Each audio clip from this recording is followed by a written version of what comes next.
The Dominion didn't knock, it simply arrived without warning. A gunmetal-grade dropship cut across the dusty void. Above the refueling outpost known as Kuro's dock, its silhouette sharp and cold like a blade plunged into still water. Inside the cramped cockpit of the Last Word, Morgan sat with his boots up on the console, chewing absently on the end of a carbon wire while waiting on a half-decent parts auction feed to load when the Dominion vessel touched down on his landing pad. He didn't move at first. He watched the telemetry shift, the ship's ID marking it as a diplomatic envoy, and felt his chest tight. That wasn't right. Diplomats didn't come out here, not to the Rust Belt, not to him. He stood slowly, his hand brushing the grip of the revolver he kept ducked, taped beneath the nav panel. This was going to be bad. The airlock hissed with a dry, dragging breath. As the Dominion emissary stepped through, he wore obsidian ceremonial armor trimmed with cold luster silver, a helmet under one arm, expression unreadable behind skin that glimmered. With faint Biok circuitry behind him, floated a hover sled, bearing a long, sleek stasis pod, its corners chipped. The Dominion crest scored and blackened, as if someone had tried half-heartedly to scrape it off. Morgan, the emissary, said, with a sharp incline of his chin, not a greeting, just a confirmation. You rendered unsanctioned assistance to Dominion official 6 cycles prior. You saved a High Counselor's transport vessel.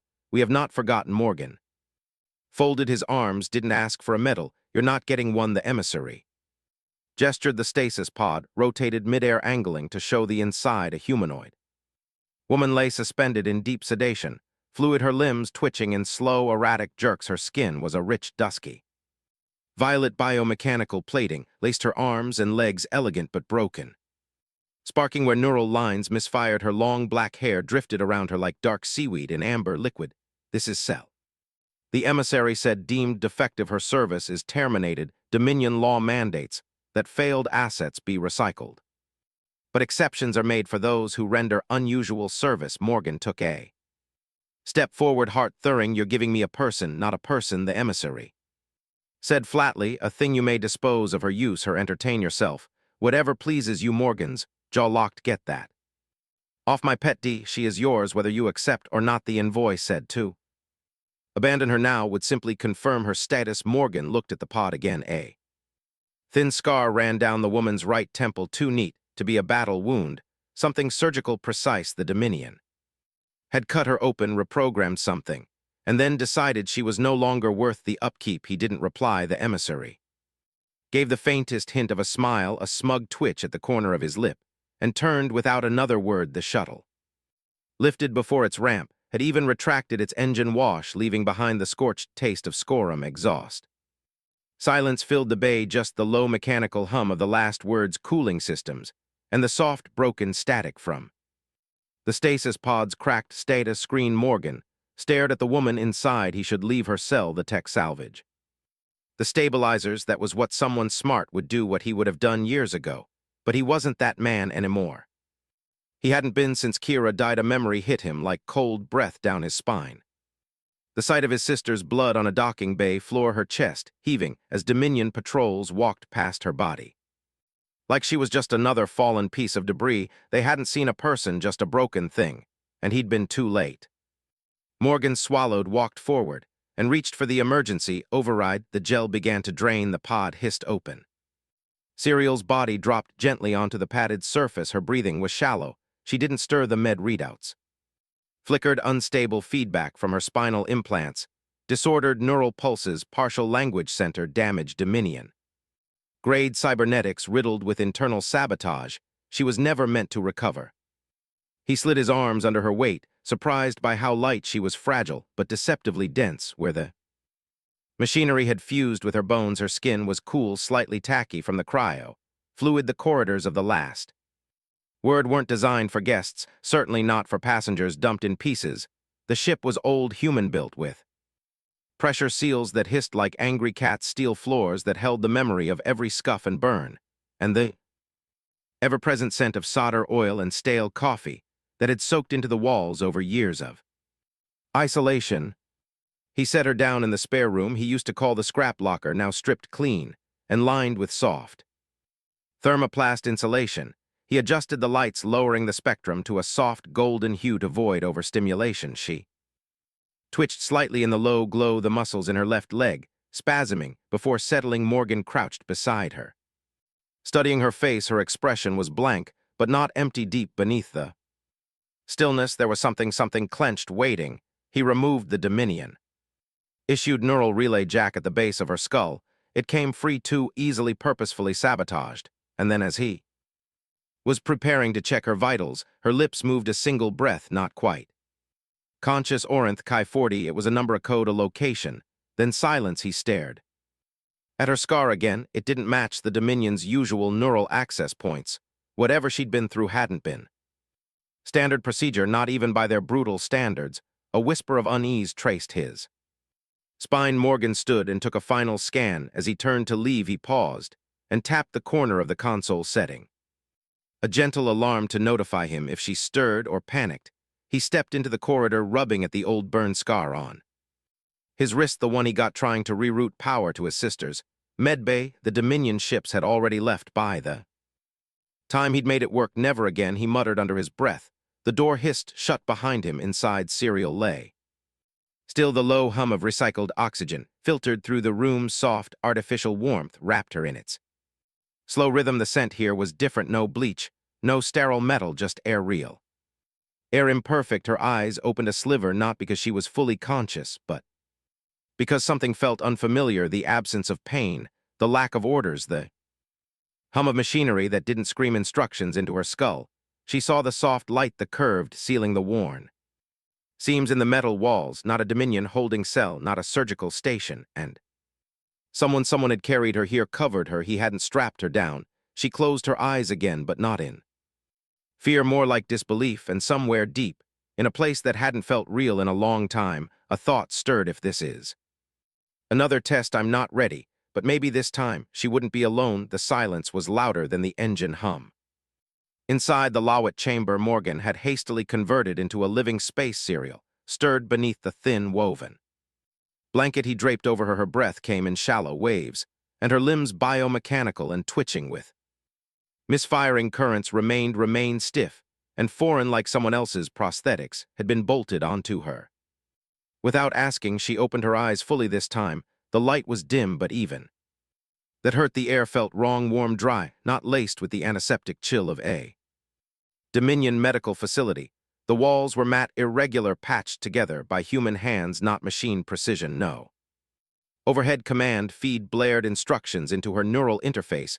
No monitoring drones hovered. The absence of structure was terrifying. She shifted her weight, and pain flared down her left side muscle, and wire disagreeing over ownership. A low grunt escaped her throat.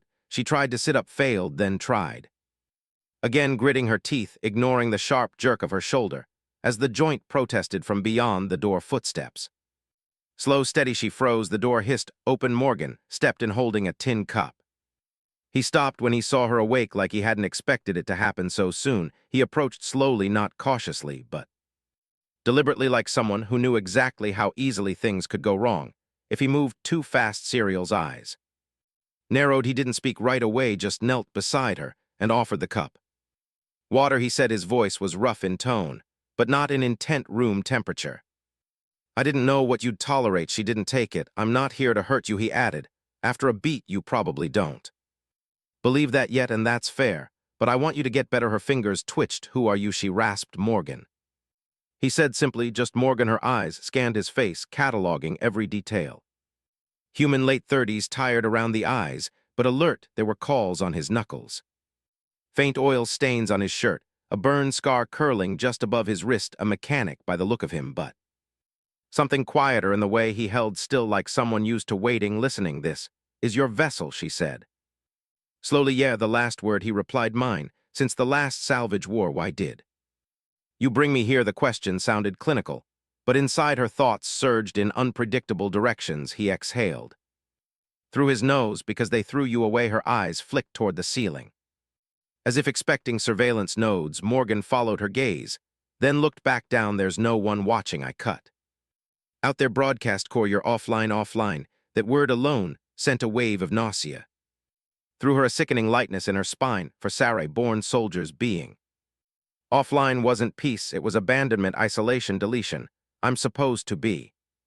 Erased, she said more to herself than to him.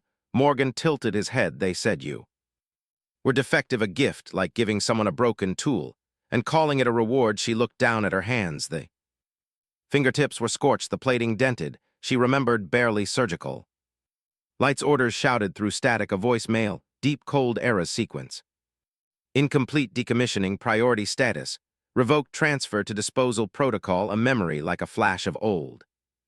War footage surfac, briefly her knees, in the mud hands, bloody gunfire slicing. Past her and the smell of ozone and scorched bone, then nothing, she flinched. Morgan noticed pain, yes, she whispered where she hesitated, everywhere he nodded. Like he understood more than he should have, then he placed the water cup on the floor beside her, and stood. I've started repairing your neural interface. It's not pretty, and it's not Dominion grade, but it'll hold until I can rewire it. Properly, you'll probably experience signal drift, muscle lag, memory. Haze, I already do, yeah, I figured. She studied him carefully. Why help me? Morgan's eyes darkened for a moment. She thought he wouldn't answer then, because I didn't. Help someone else, and they died for it. Serial blinked. He turned away, pretending to adjust the dimmer panel on the wall. I don't want payment, he said over his shoulder. You don't owe me anything, and if you want me to leave you alone, say the word. But I'm not going to let them decide your story ends here, not while I'm breathing. A long silence settled between them. She reached out slowly, awkwardly, and touched the edge of the cup, and it was heavier than expected. Her wrist trembled as she brought it to her lips, spilling a few drops down her chin. Water, not nutrient gel, not intravenous, sane. Real water, room temperature, pointless, imperfect, unnecessary, and human. She hated that it made her eyes sting. Morgan stepped out without saying anything else. The door hissed shut alone again. Serial leaned back against the padded wall and let the cup rest in her lap. Her fingers curled around it, as if afraid it would vanish if she loosened her grip. Her thoughts flickered wildly like sparks inside a faulty neural net. Why hadn't he used her? That's what they said he would do. Why didn't he restrain her? Why didn't he interrogate her? Instead, he gave her vanish if she loosened her grip. Her thoughts flickered wildly like sparks inside a faulty neural net. Why hadn't he used her? That's what they said he would do. Why didn't he restrain her? Why didn't he interrogate her? Instead, he gave her warmth, silence, time, and water. The very idea that someone would repair her just to keep her alive, without demand, without programming, was almost more painful than her broken body. In the low light, she noticed a small dent in the wall, a perfect fist-sized crater near the corner, not new probably for Morgan himself, a mark of frustration or grief. It made the ship feel real, not Dominion. Perfect but real. She curled into the blanket slowly, joints aching somewhere inside her, still splintered, mind a quiet voice echoed, not a command, not a protocol, not an override signal, a question. If this isn't punishment, then what is it? No answer came, just warmth, quiet, and the thrum of a ship still flying. And for now, that was enough. The air inside the last word carried a particular kind of stillness, one that wrapped itself around silence and softened the edges of metal and memory, alike. The ship moved slowly now, drifting through a dark pocket of space where no beacon reached, and no patrol dared follow. Outside the hall, the stars hung cold and indifferent, but inside a moment was building. It began with movement. Morgan looked up from his workbench as the sensor chimed softly, a low-pitched tone meant not to startle but to notify. Motion limited from the rear compartment, the room he'd cleared out for her. He checked the readout. Cyril was awake, and she was no longer lying down. He set down the small array of neural filaments he'd been repairing and stood without a word. The bench light dimmed automatically behind him. He didn't rush. There was no emergency here, just a quiet unfolding of something that wasn't his to interfere with. As he approached the room, he paused. Just outside the open doorway, the lights were low, filtered through amber-tinted panels that mimicked the horizon. Glow of Earth at dusk, the temperature was warm enough to soothe joint response, but cool enough to keep her from overheating. A careful balance he'd recalibrated twice already since bringing her on board. Inside, Cal was upright on the edge of the cot. Her body was rigid with effort, violet skin slick with sweat, breath shallow but steady. Her long black hair hung down in a tangled curtain obscuring half her face, and her biomechanical legs trembled under the strain of unsupported balance. Her right Hand was clenched around the frame of the cot, her left hovering midair, unsure where to land. She hadn't noticed him. He didn't speak, didn't move. She exhaled, quietly bracing herself. Then she stood. It wasn't graceful. One knee locked too early, the other wobbled as Micker servo sputtered and re-engaged, but she was upright, shaking, breathing. Wake Morgan stayed still as stone in the doorway, letting her have that moment without intrusion. The first step forward was barely a half shuffle, her foot sliding more than lifting, but it was a step. The second came with a grimace and a soft metallic click from her right knee joint. The third forced a full body tremble that nearly sent her back down. But she reached out and caught the edge of a support strut, just in time, knuckles white against the metal. She stood there, frozen, breathing through gritted teeth. The fourth step was cleaner. The fifth. Her hand left the wall, and then her legs buckled. Morgan moved fast, but not fast enough to catch her. She hit the floor on her knees, hands slapping the steel plating for balance. Her head dipped, forehead nearly touching the floor as she panted. "Don't," she said, voice raw.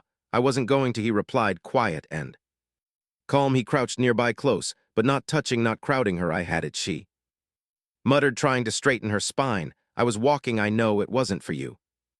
It wasn't supposed to be. Her breathing slowed as she shifted into a seated position on the floor, spine against the wall. Her eyes met his, piercing, gold-flecked and sharp despite the pain etched across her features. "Then why are you here?" "Maybe I wanted to see you win," Morgan said. That earned him the faintest flicker of a smile, or something near it.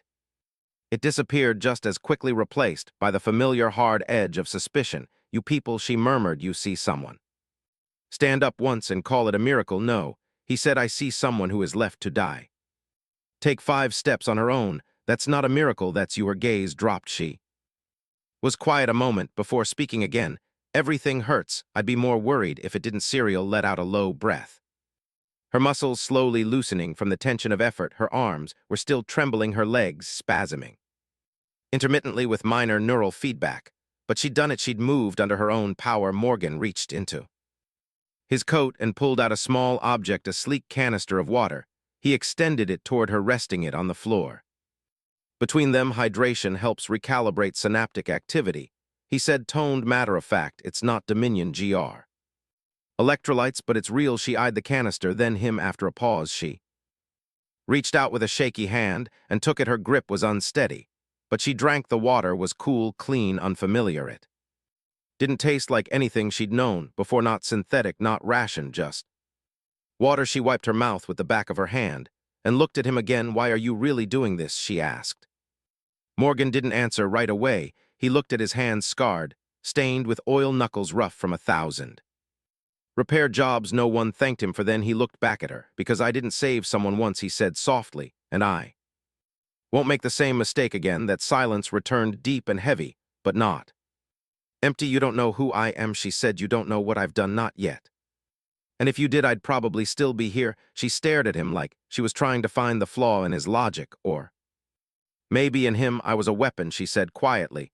"They made me into something designed to obey, to destroy." "Sounds like they failed." She blinked. "Why do you say that?" "Because you're still fighting to be something else." Serial let the canister roll gently from her fingers onto the floor. Her hands curled into her lap. "I dreamed last night," she said after a while, "for the first time since they locked me in that pod." "What was it?" "A sound, music, strings, vibrating. It made me feel something I don't know what." "Human music?" Morgan asked. "I think so. It wasn't loud, just warm. I've got a guitar in storage," he said. "It's older than this ship, doesn't sound great anymore. Will you play it?" He gave a small shrug. "I might when I'm drunk, or when the stars go quiet." Cyril tilted her head. "You're not like most humans I've encountered." "I'm not like most humans I've encountered either." That finally drew a faint laugh from her. It surprised both of them. "You don't ask many questions," she said. "You'll tell me when you're ready." She studied him for a long moment, then nodded. The silence between them settled again, no longer cold, no longer tense, just calm. Eventually, Morgan stood and moved toward the door. Before he left, he paused, glancing back at her. "When you're ready to try again," he said, "I've got some old training harnesses.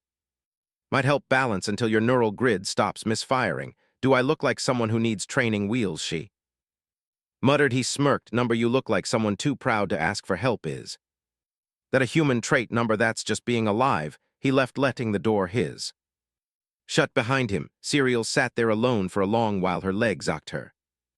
Joints buzzed softly like bees, under her skin her heart, whatever biological part of it remained, beat a slow rhythm she hadn't been aware of in years. Her eyes drifted to the wall, to the faded emblem of the Dominion etched into the corner of the floor panel.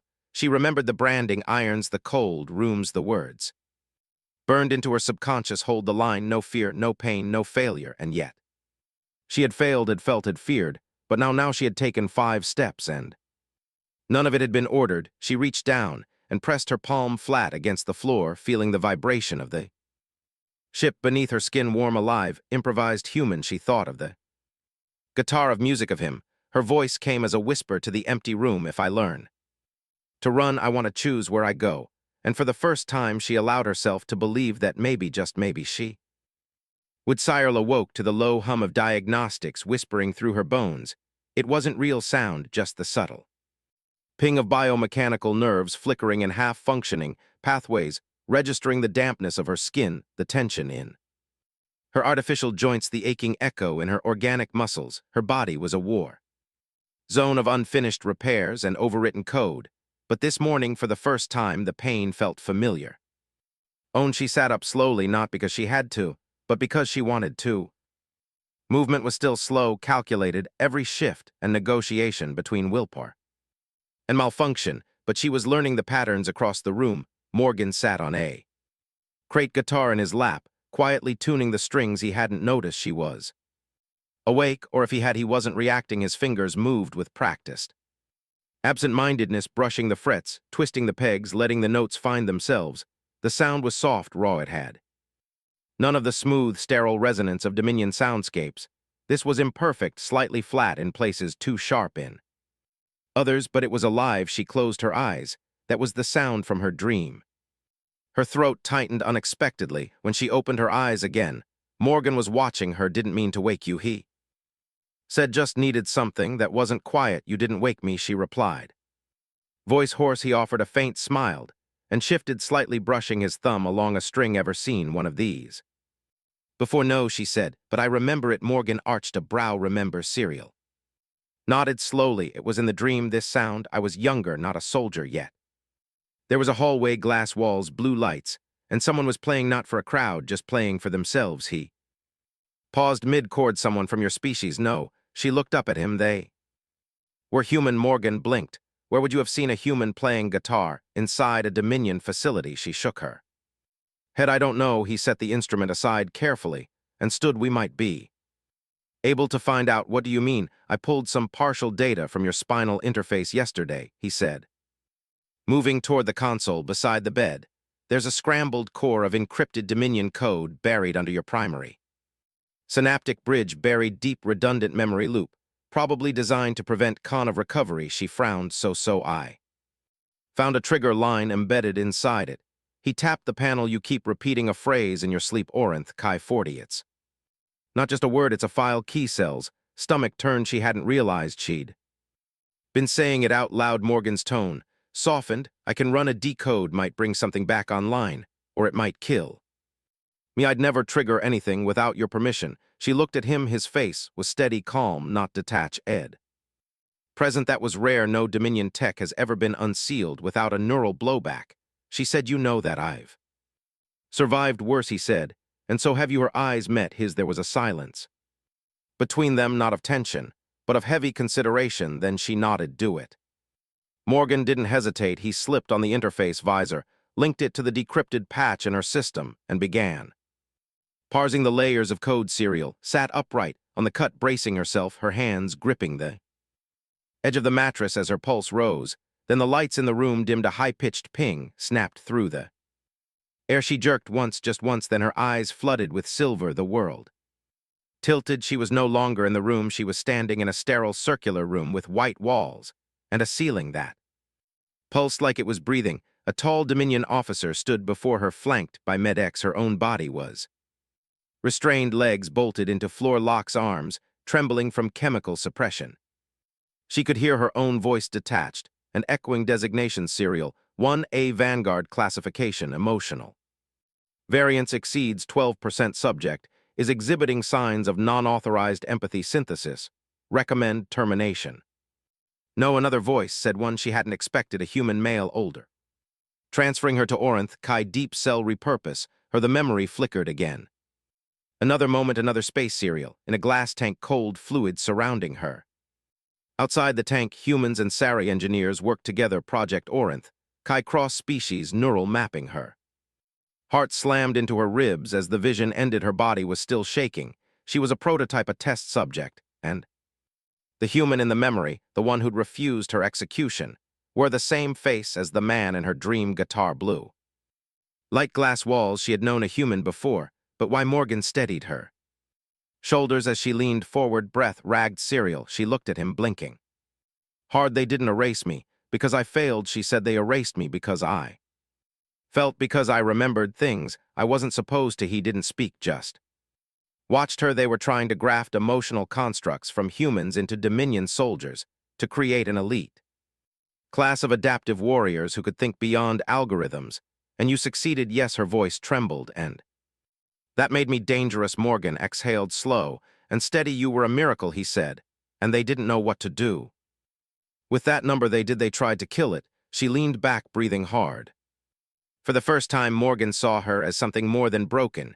She was born from two worlds and punished by both. He stepped away, giving her space. I think someone from your past wanted you to survive. He said that human he could have. Let them erase you. She nodded. He didn't, but I don't know his name. We'll find it. Morgan said. She looked at him. Why? Because you deserve your story back. Her throat tightened again. He didn't touch her, didn't move closer. He just stood there like a presence she could choose. Not one she had to fear. Then she spoke softly. What happened to your sister? Morgan hesitated. Then finally, Kira was 12, caught in a border screen. I rerouted power to her medbay, but the Dominion had overridden the emergency protocols. They wouldn't authorize civilian access. His voice dropped. She died on the table. While I was still rewiring the floor. Cereal swallowed. You blamed yourself. I still do. They stood there, pain open between them. No one reached to cover it up. After a long pause, she whispered, you can access my data. If you want all of it, I won't stop you. Morgan shook his head. Only if you want me to. Cereal looked down at her trembling hands. They weren't weapons now. They were keys to memory, to identity, to choice. Then let's undo it together. She said, no more locked doors. Morgan nodded. And for the first time, neither of them was alone with their pain. The moment came without warning. The last word drifted silently through unregistered space, its hull gliding past ancient debris fields and starless voids that only those running from something dared cross. Morgan had just finished recalibrating the life support buffers when the ship's proximity alarm chirped low, then sharp. Not a false ping, not static noise, a signal, a Dominion signal. He froze mid-step, eyes fixed on the console. The red pulse on the screen blinked with steady precision, triangulating from the outer edge of the RS rift. It was faint, but clear. They were being scanned. Impossible, he muttered. His fingers flew across the controls. We're off all known lanes. There's no relay here, no trace code, no beacons, but there was the proof hovering in front of him in raw numbers and Dominion glyphs. A reconnaissance drone had identified his vessel's signature, not fully locked, but noticed. He cursed under his breath. Then he ran down the narrow corridor, past exposed conduit lines and flickering ceiling strips, until he reached the room where Sarah was sitting, legs folded, posture upright, her face calm, but FOC focused. She was meditating, or at least trying to. When she saw his face, her entire body tensed. They found us, he said, her breath caught. Dominion, a recon drone, passive scan, but it pinged us. There's a patrol in range. 4, maybe 5 systems out. If they redirect, we're in their corridor within hours. Cell was already standing despite the pain in her knees. Then we don't wait, we leave the system now. I'm prepping a jump to a gray zone behind Phthalo edge. It's barely more than asteroid gravel. But no, she said, we don't run. Morgan blinked what she walked past him, grabbing a support beam to balance herself, her breath sharp with pain, but her voice steady. I've been running since the day they reclassified me. I let them tear me open and erase my name. I won't let them chase me into another corner. He stared at her, amazed. This ship is armed, isn't it? She asked moderately. Morgan replied, a few pulse turrets, a kinetic rail under the hull. It's more for disc nourishment than combat. Then we discouraged them. He hesitated. Cyril, I Don't think trust me, those two words hit harder than any directive or plan. They weren't strategy, they were belief, and Morgan couldn't ignore that he followed her back to the cockpit together. They brought up defense protocols, dimmed the ship's lights, and turned the outer hulk cold to reduce energy signature bleed. Morgan set up false echoes to trick any Dominion AI into chasing ghost serial. Route E'd power manually, her fingers trembling, her mind sharper than he'd seen it. She worked fast, efficient-like.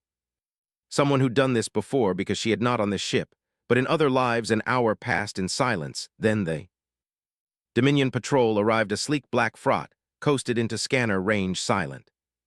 And slow like a shark through water, its belly opened, revealing a fleet of small drones, all fan-shaped and gleaming like surgical instruments. They surrounded the last word. In a pattern of calculated intimidation, Morgan's throat tightened. But Serial stood tall beside him, eyes fixed on the screen. Open a channel. She said. He looked at her. Are you sure? Open it. He did. Static bled into the cabin. Then came the familiar bony voice of Dominion Protocol. This is Command Drone Echo, 7 vessel identification. The last word, you're operating in unauthorized space. Prepare for boarding. Serial stepped forward, pressing the comm control. This ship is under sovereign protection, she said, her voice cold and clear. Any boarding action will be considered an act of aggression. Silence. Then identify yourself. She reached up, disconnected the inhibitor note at her neck, and said the words as if unlocking a cell door in her own mind. Designation Serial 1A, Dominion Vanguard, unit status decommissioned. Without legal termination, my execution order was denied, which means I still have a voice. More silence. Morgan leaned. In your bluffing. They'll attack anyway, not if their system recognizes me. She whispered. Their logic protocol is built to avoid in-command conflict, and I still count somewhere in their broken records. As if summoned by her voice, the lead drone halted. A pause, then withdrawal. The drones folded and retreated, vanished into the belly of the frigate. Then the whole vessel pulled back. No words, no fire, just the silence of reluctant acknowledgement. When the sensors cleared and the last word was alone again in the void, Morgan finally exhaled. You just talked down a Dominion patrol, he said, with your name. I talked down a machine, she replied, the tension bleeding from her shoulders. But yes, with what's left of it. She turned to him then. Something had shifted in her face, not just relief, not just pride, but something softer, earnest. Vulnerable. They sent me to die, she said, and you gave me a place to live. He didn't say anything. Her eyes searched his. The storm behind them was still there, but quieter now. The fear wasn't gone, but it wasn't in control either. I don't know how to thank you, she whispered. You don't have to, I want to. Her hand reached up, slow and unsure, fingers trembling slightly as they brushed against his cheek. He didn't flinch, he didn't pull away, he just breathed her in like she was the first real thing in the universe. Verse. Serial leaned forward, lips parting. A single heartbeat passed, and then she kissed him, not urgently, not desperately, just completely. It was not a kiss of surrender, it was a declaration, a beginning. When they finally pulled apart, Morgan rested his forehead against hers. You're not broken, he said softly. No, she agreed, just unfinished. He laughed gently. Aren't we all? The ship drifted on behind them. The Dominion vanished into the dark. Before them stretched the open unknown, and for the first time since either of them could remember, they chose it together, the signal that shouldn't exist. The first warning didn't come as a sound. It came as a vibration, low and deep like a pressure drop inside the bones, subtle. At first barely perceptible, but enough to make Serial pause mid-step in the corridor and place her hand against the wall, her breathing uneven. The lights dimmed, not a blackout, just a faint flicker. It wasn't system failure, it felt personal. Morgan, she called softly, her voice echoing slightly in the hallway. He was already on his way, wiping grease from his fingers with an old cloth, eyebrows furrowed. I felt it too, he said. Some kind of energy shift. She looked up at him, her gold-flecked eyes flickering with static. I think it came from me. They moved to the cockpit together. Serial walked slowly, each step controlled, and Dealey'd liberate her bare feet, whispering against the floor. She used the wall for balance, still learning, still fighting every inch of her body to obey commands it no longer understood. Morgan dropped into the pilot seat and pulled up diagnostics. His face tightened almost immediately. You're transmitting, he said. Something inside your neural interface is pinging Dominion channels. She froze. I didn't activate anything, I know. It's not an intentional signal, it's a response. Like something woke up and sent a handshake code, she stared at the screen. Watching his red glyph scrolled past her throat went dry Orinth Chi 40, that's. What I heard in my head, Morgan turned to her, you heard it, she nodded, it wasn't. Memory, it was alive, the code was speaking like it was waiting for something, and now it thinks it found it. Morgan leaned forward, fingers dancing over the console. We're not just looking at a random glitch, this is a system. Level Dominion Protocol, high encryption, and it's marked you as active serial. Grip the edge of the console for support, then they'll come, he nodded slowly, yes, but this time it won't be a patrol. He spent the next hour combing through the signal logs, silent, and focused. Serial sat nearby, her posture stiff, every breath shallow. The tension between them wasn't fear, it was clarity. Eventually Morgan leaned back, eyes fixed on the screen. This isn't the same as before, he said, that drone fleet in the outer sector, that was a patrol, they backed off, because your Dominion ID flagged as a restricted class prototype. The system couldn't decide what to do with you. Serial frowned. They treated me like I was still a possible asset. Exactly, Morgan said, but this signal you triggered, it set off a completely different response. He turned the display toward her. Retrieval. Priority Orinth Chi activation. Unauthorized status class black containment breach command authority. High logic core tier 1 directive live unit reclamation or full termination. Serial's fingers curled into the fabric of her suit. They don't think I'm defective anymore, they think I'm. Kissed her slow and deep and sure. When he pulled back, his forehead rested against hers. You're not alone, he whispered, you never were. Later that night, while Morgan calibrated the engine seal, stood at the observation window alone, her body itched. Her knees were sore, her hands shook if she held anything too long, and her breathing still stuttered if she moved too quickly, but she was upright, she was standing, and she was moving forward. Every step might be slow, but it was hers.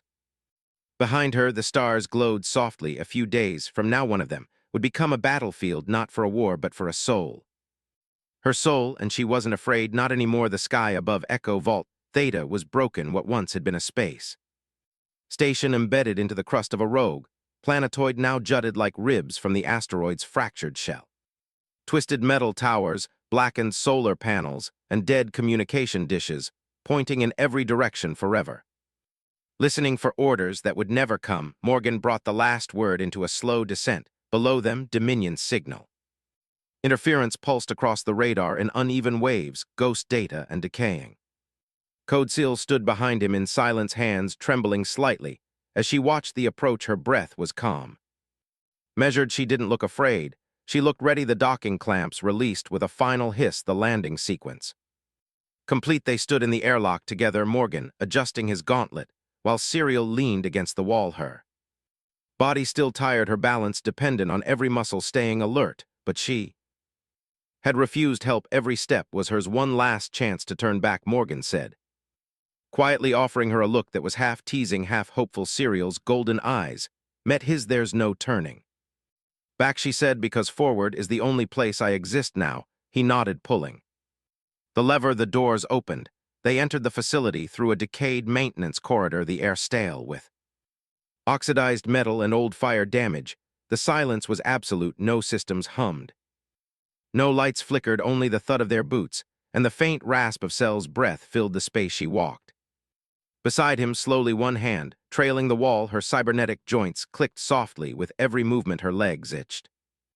But she didn't stop, she didn't waver. Morgan held pace beside her, never walking ahead, never rushing her. The central archive room lay buried 3 levels below. They descended through a rusted elevator shaft using an old ladder. Morgan first, then Cyril, gritting her teeth as she forced her trembling limbs to obey, rung by rung. By the time they reached the archive, her arms were shaking. He reached to steady her, but she shook her head. I've got this, she took one more breath and stepped forward into the chamber.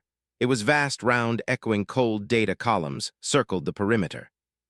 Like tombstones, at the center stood a single stasis pod, cracked open and long. Dead cells. She stared at it, lips parting slightly. This is where they shut me off. And where you woke back up, Morgan said, but she wasn't listening. She approached the pod, ran her hand along its side, and then turned to the central console. She connected her implant to the panel with a short neural link. Old logs spilled Across the screen, fragments of Orinth Kai experiments, several others' names with no faces, data points instead of lives. She stared, breathing slowly, then there. We're 6 of us. Morgan blinked. 6, I thought I was the only one left, she said. But these logs, someone else. Made it out a flicker, a location redacted. Serial's voice dropped to a whisper. They didn't kill us all. Before she could process the thought, alarm shrieked through the vault. Red lights flashed from all directions. Morgan spun, pulling out his pulse rifle there. Serial disconnected from the terminal. The ceiling opened with a hiss of decompression, and 3 Dominion soldiers dropped into the chamber, tall and silent, black armored and faceless. Behind them hovered a sleek serpentine drone unit, thin like a whip, but humming with internal plasma, the lead solders. Voice rang through the vault cell. When you have violated containment, you will submit for reintegration or be terminated. Morgan stepped forward. Sheck, not going anywhere with you. The soldier raised his arm, weapon poolsing. Serial stepped in front of Morgan. She wasn't holding a gun, she wasn't standing straight. She trembled, her knees bent slightly under her weight, one arm hanging lower than the other. Her chest rose and fell unevenly. Her steps were hesitant, but she stood there defiant. Alive, I am not your property, she said softly, and I will never belong to you again. The soldier fired, Morgan shouted. Lunging, but Serial raised her hand. The blast curved, redirected in midair. Her implant flared gold with a sharp breath. She activated her neural field, sending out a short-range shock wave, disrupting enemy targeting systems. One soldier staggered. The drone hissed, charging its cannon. Morgan fired 3 shots. 2 missed. One struck the drone sensor core, sending it spinning, but another soldier closed in on Serial. She turned too slowly. The enemy grabbed her. Serial gasped as they slammed her to the floor. Morgan screamed her name. She twisted beneath the weight, her legs spasming, and then she whispered something under her breath. Omega shift. The Dominion override phrase. The soldier froze for a single beat. The entire vault hummed, and then one by one the soldiers collapsed, their armor sparked, systems frying from inside. Serial lay still, for a second gasping. Morgan ran to her, dropping to his knees, gently cradling her in his arms. Her breathing was shallow. I'm okay, she whispered. Just tired. You did it, he said. Voice breaking, she looked up at him. Tears slid down her cheeks, not from pain, from release. I fought back, she whispered. Really fought. I never thought I'd be strong enough. You've been strong since the moment you walked onto my ship, Morgan said, brushing hair from her face. I just finally got to see it like this. She reached up, fingers shaky, and touched his cheek. I love you, she said. Morgan's breath caught. I don't know when it started. I just know that when I'm near you, I feel like I'm not broken, like maybe everything I thought I lost wasn't gone. It was just waiting for you to find it. He leaned in, forehead touching hers. I love you too, Cell. He kissed her, long, fierce, real. Her hands clutched his shirt. His arms wrapped around her. The fire between them wasn't born of need. It was born of survival, of trust, of the sacred truth that they had saved each other. When they finally broke apart, her eyes glistened. We're free now, she whispered. He nodded, and we stay that way. 2 months later, the moon had no official name. It was never colonized, never mapped. It appeared in no Dominion star charts, and had no strategic value, just a cold rock with shallow gravity, breathable air, and long, quiet seasons, forgotten by empires, perfect, nestled in a sheltered valley between wind-worn cliffs and a low forest of pale, iridescent trees. Morgan had found a place where time seemed to slow. The wind here didn't howl, it sang softly like lullaby, drifting from the soil itself. Every morning came in with blue-gold skis, and a breeze that carried the scent of warm stone and mineral rain. It was in the purest way a place to begin again. Their home was small, built mostly by Morgan's hands and Cell's patience. The frame was crafted from salvaged ship parts and local timber, sealed with polymer resin, shaded with fabric canopies, stretched across support beams like wings. It was practical, imperfect, beautiful, in a quiet, sturdy sort of way. The porch overlooked a glimmering meadow, and every morning just after sunrise, Serial walked across it. She moved slowly. She still needed the rail Morgan had welded into the side of the walkway. Her leg brace clicked softly. With each step, her balance wasn't perfect. Some mornings, it took her 3 minutes just to cross the 10-meter between their door and the sun-warm bench beneath the outer tree. But she walked every day without fail. She didn't walk to prove anything. She walked because it was hers. There was no audience, no test, no ranking system analyzing her posture. Or stride time, only her feet on living ground, her breath in clean air, her body. Damaged, but hers moving freely under a sky no one else claimed, and Morgan, he was always waiting, sometimes on the porch, tuning the old guitar, sometimes out near the water's edge with his sleeves rolled up and a makeshift fishing line coiled around a stick. He never looked worried, he didn't hover, he didn't rush her, he just looked up as she approached, eyes warm, smile soft, and always said the same thing, "You came back to me again." And she always answered, "I never left." They built routines, simple ones, morning tea, an earthy blend from native herbs that smelled of mint and ash, midday, walks through the canyon slow-paced, with Cyril leaning into Morgan's arm as he recounted old Earth stories, evenings, watching storms roll in over the western ridge, lightning dancing across twin moons. She liked the quiet, he liked the way her voice had changed, more laughter, more weight in the things she chose to say. Sometimes, when she stood still, her fingers would twitch the way they used to when her cybernetics misfired, but now when he reached for her hand, she didn't flinch, she didn't expect pain anymore. Sometimes she had nightmares. She still woke up with flashes of cold labs, of restraint clamps, of metallic voices telling her she was nothing. But Code Morgan would hold her close and say nothing, because nothing needed to be said. His arms were enough. They never talked about the Dominion. After the second week, it wasn't that they forgot, it was that they'd already won. Freedom wasn't fire, and war it was. Morning light through cloth windows, the sound of feet on warm soil, a name spoken. Not as a command, but as a promise. One evening, as they sat side by side beneath the stars, Serial turned to him, resting her head on his shoulder. "Do you think," she asked softly, "that people like me, people who were made, not born, do you think we deserve this?" He didn't answer. Right away, he looked at the sky instead, where the stars stretched in rivers of silver. "I think," he said finally, "that you're not what they made, you're what you chose to be." She closed her eyes. "And what is that?" He turned to her and smiled. "You're free, and you're loved." She reached up, tracing his jaw with trembling fingers, and kissed him slowly, fully, not in fear or hesitation, but in certainty.